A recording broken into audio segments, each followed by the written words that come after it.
Bonjour à tous, voilà petite vidéo avec la Dacia Spring. Voilà, comme vous pouvez le voir, je roule, je suis à 1%. Il fait 18 degrés. Voilà, je voulais vous montrer un petit peu ce que ça donnait. Une fois qu'on était à zéro, tout simplement. Donc voilà, c'est un véhicule que j'ai maintenant depuis le mois de février. Début février. Donc il a déjà 8225 km. Donc véhicule très agréable à conduire. Donc comme tous les véhicules électriques. Aucun souci pour le moment. Alors là, je suis tombé sur une bonne série. Aucun souci pour le moment. Donc je fais régulièrement des longs trajets avec le véhicule. Quand je dis long trajet, c'est-à-dire plus de 150 km. Hein. Donc plus de 150 km.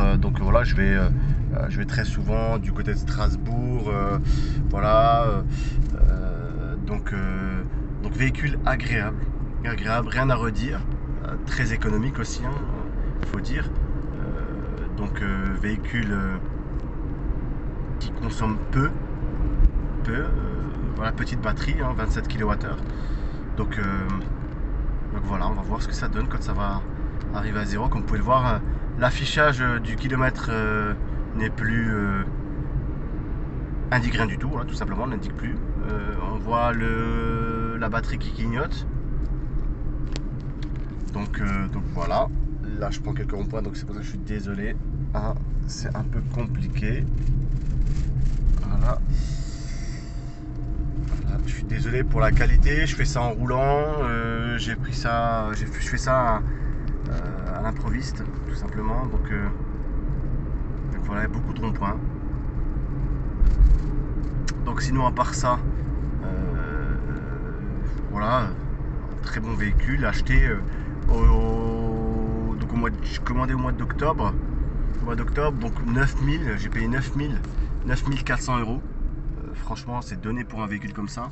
Sachant que aujourd'hui, voilà, il a pris pratiquement 3000 euros. Donc le véhicule a pris pratiquement 3000 euros, comme tous les électriques, les matériaux, hein, avec la guerre en Ukraine et puis l'inflation. Donc pour l'instant, très bonne affaire. Je compte garder le véhicule, on va dire, 3 ans. Ensuite, peut-être passer sur la Dacia Spring 2, entre guillemets, celle qui arrive avec le nouveau logo, peut-être une autonomie plus importante. Là, actuellement, je suis autour des 250 km d'autonomie. 250, c'est plutôt pas mal, hein, pour un véhicule de ce genre. J'ai pu déjà discuter avec un propriétaire de la i208 qui me disait que voilà, il faisait pas beaucoup plus, hein, avec la i208. Donc elle est très bien, elle est peut-être plus confortable, plus belle esthétiquement, mais voilà, en termes d'autonomie, voilà, c'est pas beaucoup plus, quoi. Donc voilà, ce dernier pourcent qu'on attend maintenant depuis 3 minutes, hein, 3 minutes pour voir ce que ça donne une fois à 0%. Je sais pas si d'entre vous, certains sont déjà descendus plus bas, hein, c'est-à-dire en dessous de 0, ou même sont déjà arrivés à 1. Hein. Donc voilà le véhicule. Donc, comme dit, hein, j'ai le poste qui est allumé, donc pas d'économie, rien du tout, hein, à ce niveau-là. Hein. Donc voilà, j'accélère franchement, j'ai pas de soucis à ce niveau-là. J'ai pas peur, hein, tout simplement, j'ai pas peur. Le véhicule roule bien, j'ai confiance. Voilà, là, je vais peut-être m'arrêter un petit peu et vous montrer ensuite ça par la suite. Donc 1%. Donc je vais m'arrêter un petit peu, puis je reprendrai la route, hein, faire quelques courses, et puis voilà. Vous voyez, j'ai pas peur, hein, je prends le véhicule à 1%.